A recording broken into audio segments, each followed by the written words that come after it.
Welcome to the Lantern's Tale. Let me guide you into tonight's chilling true story. Germany, 1922. A snow-covered farmstead called Hinterkaifeck lay deep in the Bavarian forest, miles from the nearest village. It was a place of quiet isolation, until it became the scene of one of history's most baffling and brutal murders. The Gruber family, Andreas, his wife Cecilia, their widowed daughter Victoria, and her two young children, lived a simple, if somewhat reclusive, life on that lonely farm.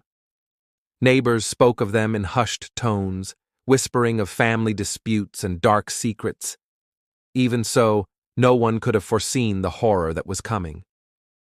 In the days before the tragedy, strange and unsettling signs began to appear.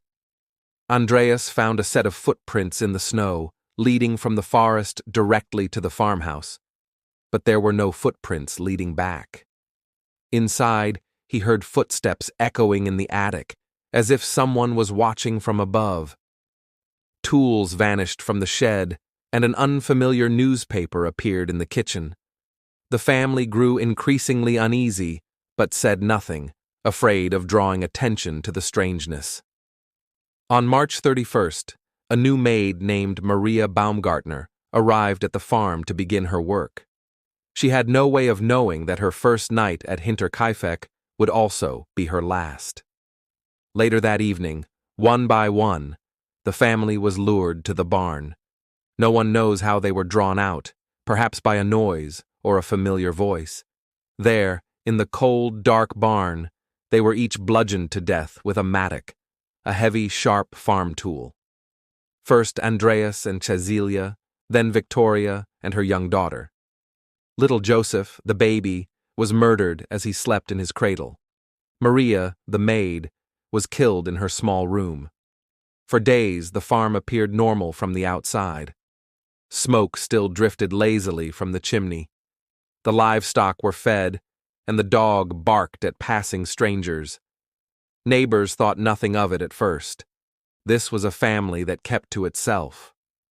But when days passed with no word, concern turned to dread. When neighbors entered the farm, they discovered a nightmare. In the barn, the bodies of Andreas, Cecilia, Victoria, and her daughter were stacked neatly, covered with hay, as if to conceal the horror beneath. Inside the house, baby Joseph and Maria lay dead in their beds, silent witnesses to an unspeakable crime. But the most chilling detail was that the killer had remained. Meals had been eaten in the kitchen, the cattle had been tended to, and smoke continued to rise from the chimney. Whoever had committed this atrocity had lived in the house with the dead, carrying on as if nothing at all had happened. Investigators were baffled. There were no signs of forced entry, no valuables missing. Some whispered of a botched robbery, but nothing was taken. Others hinted at dark family secrets, illicit affairs, hidden paternity, forbidden relationships. Rumors swirled that Victoria's young son was not her late husband's, but the product of a hidden affair. Still, no evidence ever surfaced to explain the slaughter. In the attic, they found disturbed hay and makeshift bedding, proof that someone had been secretly living above the family, watching them from the shadows. A family under constant surveillance in their own home, unaware of the eyes that followed their every move. The murder weapon, the mattock, was later found hidden inside the farmhouse, still stained with blood. Bloody fingerprints were discovered, but no one could match them to any suspect. As the years passed, theories multiplied. Some believed it was a drifter seeking shelter in the dead of winter. Others claimed it was a jealous lover or a spurned family member seeking revenge. Each possibility only deepened the mystery. Police files grew thick with notes and rumors, but no answers ever emerged. The case grew cold, and the farm itself began to crumble. The woods crept back to reclaim the land, and the name Hinterkaifeck became a legend. A haunted place where the past clung to every stone and where the echo of footsteps still haunted the halls. To this day, the murders of the Gruber family remain unsolved, an open wound in the history of a quiet, haunted farm.